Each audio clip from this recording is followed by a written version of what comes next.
imagine there are a few people who think they do live there. I bet. Lastly, we've got a text amendment related to Lake Worth Dock Ordinance, and in visiting with Councilmember Burdette, he thought it might be helpful if I went through a few slides just to help give some background to the council. Good. So just to orient you, this is related to Lake Worth, and this primarily covers private docks that would be placed on the body of Lake Worth, which is managed by the water department for the city. We do own the lake, and private property owners have water use and access easements, which allow them to have boat docks and access for enjoyment of the water. Generally, the area south of Jacksboro Highway 199 is the portion of the lake that we're dealing with. North of that is primarily within the Nature Center. Just for some comparison, the existing boat docks that we have on the lake, there are 345. You'll see that the vast majority of them are less than 1,000 square feet in size. The reason this is important is that the size of the boat docks is the most contentious issue that you'll hear about this evening from property owners, both those who have docks and those who want to have docks in the future. You'll see that there are about 4% that have more than a dock that's larger than 1,600 square feet in size. Also providing this information on the shoreline frontages, you may not want to get into this detail this evening, but want you to be aware that we've got this data in case it comes up, since the size of the boat dock is related to the shoreline frontage, and that's typical in other lakes around the state. So most of the shoreline frontage is fairly small, and that's important to note. We looked at other lakes that allow private boat docks. There are several in the Metroplex that are managed by the U.S. Army Corps of Engineers. They do not have residential property abutting lake, and therefore do not have boat docks on the water. But for those that do, these are just a summary of the maximum boat dock sizes that are allowed. The City of Arlington controls Lake Arlington. They do not yet have a standard in place, but they have proposed recently 1,000 square feet as the maximum dock size. And then on this slide and the next slide, I'd just like to walk you through 4 items and how they've evolved over the last couple of years. In 2008, the Water Department initiated the development of boat dock size regulations and other regulations because of the fact that there are aesthetic concerns and there are water quality concerns with very large docks on the water, and also because it is a public asset for the use of the entire city. There was a question about having it be unregulated. So they started that conversation with the property owners and neighborhood representatives in 2008. And at that time, the smallest maximum dock size that anyone could have, regardless of lot size, was proposed to be 1,000 square feet, including the walkway being part of that measurement. The staff proposal brought to the Zoning Commission in December had a mix of 800 square feet or 1,000, depending on how many boat slips were counted, and then the Zoning Commission compromised based on testimony at the hearing and recommended 1,000 square feet regardless of the number of boat slips. My understanding is that Councilmember Burdette is generally comfortable with this first provision and is not contemplating any changes. The next issue is the largest maximum dock size depending on shoreline frontage. The initial proposal in 2008 was 25% of the easement not to exceed 2,500 square feet. The staff proposal in December of this last year was based on shoreline measurement not to exceed 1,800 square feet, and the Zoning Commission compromise had a larger multiplier and not to exceed 2,000 square feet. So this is one of the most contentious items, and Councilmember Burdette, I believe, will speak to this issue in a proposal he has. For purposes of just trying to get our arms around the size we're talking about, if you were to square off this room, how many square feet is that? Oh, gosh. Let's say 530. I'd say it's probably 30 feet by 30 feet, so 900 square feet. Okay. And so where we're talking about with the proposal for the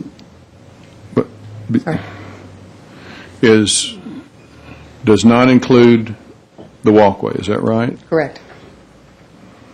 So you could have up to a 6-foot wide walkway leading from your property shoreline out to your boat dock, and the length of that walkway is not counted towards the area of your boat dock. Or the width? Correct. Anything over 6 feet would be counted, but up to 6 feet, that's feet. not counted, correct, towards your boat dock. Thank you. Go ahead, I'm sorry. Yeah. So the next issue that's come up is most lakes and those entities that control the lakes do not allow boat docks to be enclosed. Lake Worth does have a few enclosed boat docks. That's a water quality concern because we don't know what use is occurring inside of the boat dock, whether there are living quarters, toilets, the storage of fuels and other chemicals. And so we're recommending all along that we not allow any enclosed boat docks. However, to provide some sun protection, we're allowing us what we're terming a sidewall that would extend from the roof down vertically 2 feet, up to 2 feet, to provide some protection for the sun. The Zoning Commission heard testimony from property owners who wanted to have up to a 6-foot sidewall coming down, and they compromised with a proposal of 4 feet. And again, this is an issue that I believe Councilman Burdette would like to address. Lastly, all standards in the zoning ordinance may be waived through a public hearing process before the Board of Adjustment, and it's typically a variance, which requires some consideration of hardship.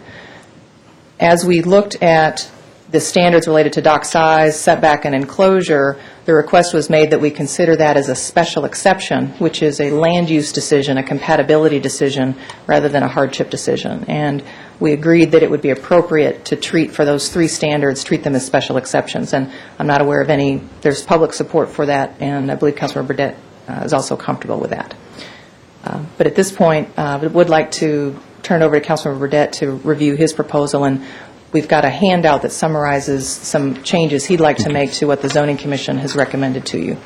Okay, Carter? Thank you, Mayor. And I apologize for my voice. The Mountain Cedar and I meet each time this year. We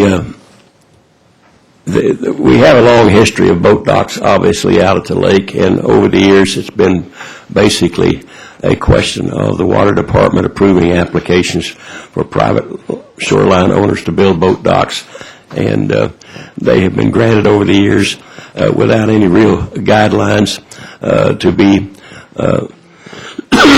available for people to know in advance what can and cannot be done. So this chore has been underway now for about 2 years. There have been numerous public hearings which have been well attended by landowners on the lake shore around the lake, various neighborhood associations and the staff.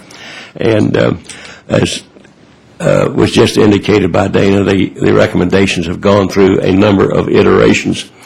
What is before you this evening is the recommendation that comes to us from the Zoning Commission, and the Zoning Commission has ended up with some recommendations that I have some problems with, which I'll explain in a minute. Because I felt I was going to be proposing some changes, I asked the staff last week to send out to the neighborhood associations what I was proposing or thinking about doing. It has brought a lot of email, a lot of unhappiness from certain landowners around the lake, and you'll hear some of that tonight, I'm sure. The primary concerns, I think, are over the size of the boat docks. 2 things that I think everybody needs to keep in mind is that the lake is not private property, it's public property. The lake and the lake surface and the undersurface are all there for public use. So whatever area we allow and set aside for special use by the lakeshore users is public property that will no longer be available for public use. That's not to say you can't pull up in a boat next to a dock and fish under it, but you cannot use the surface of the lake generally for unblocked boatage. So I start out with a proposition that we ought to be conservative in the amount of public property we make available for use of private landowners around the lake. That's not to say that landowners don't have a legitimate claim, and rightfully so, to have boat docks so that they can have lakeside use of their private properties which abut the lake.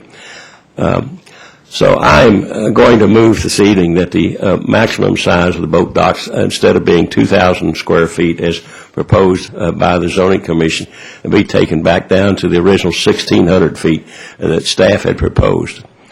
For example, I would point out to you that in the earlier committee meetings we have today, there was some proposal to build some new homes, some 30 of them in the Como area. and some of those are 3-bedroom homes. Even those 3-bedroom homes were less than 1,600 square feet in size. I think that 1,600 feet is certainly adequate. As Dana has indicated, the docks that are already on the lake, 96% of those already built on the lake are 1,600 feet or less in size. And some people will say tonight, well, what difference does it make? If I want to buy a more expensive, larger boat, I ought to be able to have a boat dock to handle it. Well, it does make a difference, as I've already indicated, because it takes up public space and dedicates it basically for private use. It also provides, a larger boat dock provides more of a visual blockage to neighbors who may live next door and want to see up and down the shoreline. So these two things push me to believe that we should be as conservative as we could be. If we were to adopt the 1,600 square feet this evening, we will have only a handful of existing boat docks that exceed that size, and they will be grandfathered. That is, they can be maintained at the size they are now, and they can be worked on, repaired, and so forth and so long as the size is not increased in the future. So what that leaves us with are some landowners who own shoreline property would like to build a boat dock in the future greater than 1,600 square feet. I think we're only talking about a handful of people that are involved in that. And as Dana has pointed out, the proposal tonight is to allow for an appeal to the Board of Appeals, Residential Board of Appeals, to look at each individual circumstance with the license of that board to grant something larger than that if the circumstances seem appropriate, given the location of the dock, the size of the shore frontage that the landowner may have, and other factors. So I think this leaves everybody protected. I'm just concerned if we start out with an ordinance provides for a maximum size as much as 2,000 feet, then it's simply another license for the zoning board, or Board of Appeals, to go beyond that and grant something even larger. And I think once we grant this ordinance, then I think it's going to be very difficult in the future to go back the other way. So I'm simply urging, as a matter of caution, that we not go beyond 600 square feet, which I think will be adequate for the large majority of uses out there. So that's going to be my motion this evening. I'm also going to move that the shoreline frontage be measured by a factor of 10 and not by a factor of 15 to determine the size of the boat dock. I think 10 will be adequate. And here again, if that doesn't satisfy someone's uses, they can go to the Board of Adjustment on that matter, Board of Appeals. The sidewall, I think we have found, or the staff has certainly found, in investigating this area, talking to people who have built boat docks on other lakes and also those who build those docks, that a sidewall of 2 feet is certainly adequate coming down from the top plate of the sidewall to give sunlight protection. And I think it's important to keep the areas open, as Dana indicated, so we can monitor what kind of activities may be going on inside. So those are going to be my two main motions this evening, is to reduce the square footage, maximum square footage to 1,600 square feet and the sidewall to 2 feet. Carter, let me ask you, and I have not, other than when I go across the bridge on the way going across 820 or over toward Jacksboro Highway, looked at the lake, determined what size boats are on that lake. What is the average size boat? I see a lot of fishing boats, but I don't. Well, I can't answer that question, Mayor. I mean, I haven't done any study on that. I would basically guess, just from my personal observation, and maybe the staff can give us an answer on that they're relatively small boats. I mean, you don't see any big cruises like you might see at Possum Kingdom or at larger lakes, and because it's basically always been a small lake. And as we know now, it's a very shallow lake, and that's another matter we're trying to address, hopefully in the future with some gas money. So they're relatively small boats. But again, I come back to the idea that we just need to be on the cautious side, on the conservative side, when we're talking about allocating public property, public lake in this case, for private use, which is what it basically comes to when you let somebody build a dock on a lake. Yeah. Well, I strongly agree with you. We're working hard to make sure that we're able to restore the depth of this lake for usage and for storage capacity as a reservoir. And certainly, the more space that is taken up with structure, the less use the public is going to have. I think your amendments, as proposed, are appropriate, and I will be supporting your request. Yes, Danny? Just for a point of reference, I was just counting ceiling tiles in here, and this room is somewhat less than 1,600 square feet, probably runs about 1,200. So we could hold our whole council meeting on one of those, or this pre-council meeting on one of those docks at 1,600 feet, and probably have more room than we have today. That's pretty generous dock. I accept your invitation.